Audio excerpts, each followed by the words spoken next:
एक ऐसे थे कि वो देखते ही बता देते थे, अच्छा आप अमुक हो, अमुक कार्य के लिए आए हो। तो लोग बड़े प्रभावित हो जाते, यार ये तो मेरा नाम जानते हैं और ये काम जानते हैं, मैं किस काम के लिए आया हूं, बड़े प्रभावित हो जाते। तो भाई जी से हनुमान प्रसाद पोद्दार जी, गीता वाटिका गोरखपुर, उन्होंने सुना तो उन्होंने कहा एक बार हम भी देखते हैं। तो वहां गए तो उनका, आप श्री हनुमान प्रसाद पोद्दार जी हैं, आप हमें चेक करने आए। भाई जी यार बड़ी जोर की सिद्धि है इसके पास, ये मतलब हमारे मन की बात तुरंत। भाई जी ने कहा देखो हम मित्रवत बात करते हैं, आप भगवत प्राप्त तो हो नहीं, क्योंकि मेरी दृष्टि आपके ऊपर पड़ रही है और वजन तौल रहे हैं, तो आप कुछ नहीं हो साधना में।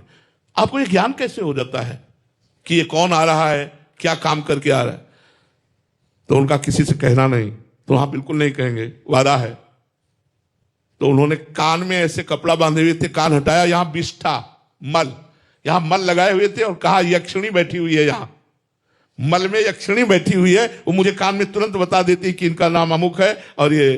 तब भाई जी ने कहा छोड़ दो ये, नहीं तो तुम्हारी दुर्गति हो जाएगी, जब तुम मरोगे तो तुम नरक को प्राप्त होगे, क्यों तुम यक्षिणी की सेवा कर रहे हो, यक्षिणी को रिझाकर रुपया कमा रहे हो, भगवान का चिंतन भजन नहीं कर रहे हो, तो तुम।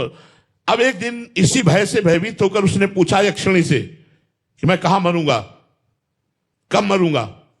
तो उन्होंने बताया नर्मदा के किनारे इस समय मरोगे। तो उन्होंने जाकर के नर्मदा के किनारे मरने की कोशिश की, तो उनको हटा करके पीछे ला करके कहा जिंदगी भर हमसे गुलामी कराता रहा, अब मैं तुमसे गुलामी करवाऊंगी, और उसे मार करके यक्ष बनाया, कल्याण नहीं हुआ।